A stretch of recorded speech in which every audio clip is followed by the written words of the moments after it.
All right, so we're out of lockdown, and it's time to eat and drink again, which is great. Not that you probably didn't eat and drink during lockdown. Hopefully, you did both of those things well.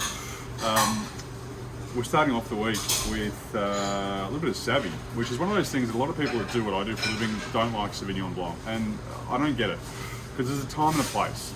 Like most drinks, there's a time and a place. TK, Sauvignon Blanc, what do you think? 10:30 in the morning. 10:30 in the morning. It's the perfect time for it. Delicious. I think it's one of those things as well. It's like there's Sauvignon Blanc and there's Sauvignon Blanc. Like every wine and every variety and style. There's good, there's great, there's okay. The good thing is this morning we're looking at great. So this is from our friends over the ditch. This is Dog Point Sauvignon Blanc, one of our favourites here. We've been pouring by the glass in the restaurant for a little while now. What I love about Dog Point is the history there. Ivan and James, who both worked at a very big brand in Marlborough and have been there since the 70s, really had a lot to do with the quality Sauvignon Blanc and then also Chardonnay and Pinot Noir that came through in Marlborough. One of those things with Sauvignon Blanc is it can be, most people drink it sort of on its own, like it's that Tuesday night medicinal sort of style of wine. People get familiar with it and just punch it. But it can be so much more. What are your thoughts about this? Mate, it's a really interesting wine. I think it's got great character. It's big, it's fruity. I think you spoke a couple of weeks ago about the smashability of it. It's certainly a summer's day wine in my opinion. Food-wise, I think goat's cheese is probably where I'd go with it. It's something that's just got big weight and massive power. Yeah. Because I said it's a summer's day kind of wine, I've got a great salad, radicchio, candied pecans, and I'd crumb and fry the goat's cheese because why wouldn't you? Yeah, It's absolutely. yummy. I think the thing with Sauvignon Blanc is it is, people don't think of it necessarily as a food wine. I hate that term because most wines should be served with food unless it's breakfast.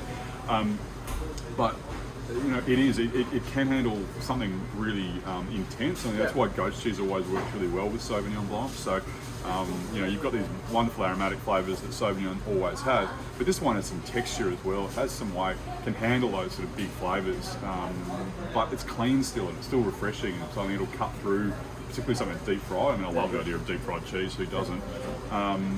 And I think it'll work really well with that. So, what's the main difference between sort of old school or European style Sauvignon Blanc and something like this, Pete? I think the thing is that a lot of, when we talk about Sancerre, is the region of the Loire Valley where Sauvignon Blanc is home. Often those wines would see some barrel, so they'd see some time in oak, and then in the new world we really focused on just these really bright, fruity characters and concentrating on those. This for me has a sort of element of both. So there's that texture that normally comes with barrel fermentation. It's not all about fruit. There are layers to this wine as well.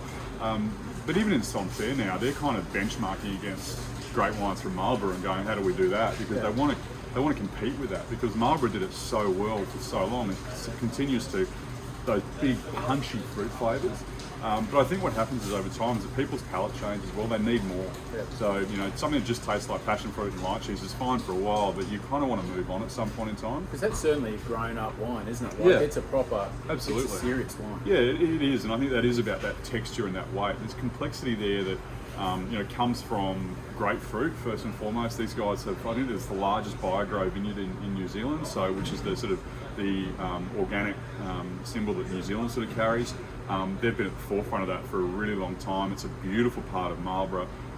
Old vineyards that are just looking really great. So I think there's all these things that sort of go into it. The skill of the winemaking is definitely there as well. It's clean, it's slightly reserved, so it's not that dialed up to 11 out of 10 Sauvignon where it's all about that grassiness and that that stuff that people either love or hate. This is just a bloody great wine at the end of the day. So. I agree. All right, so Sauvignon Blanc, goat's cheese salad, recipe coming. Check out the website, Market Wine Store. It's going to be on there very shortly.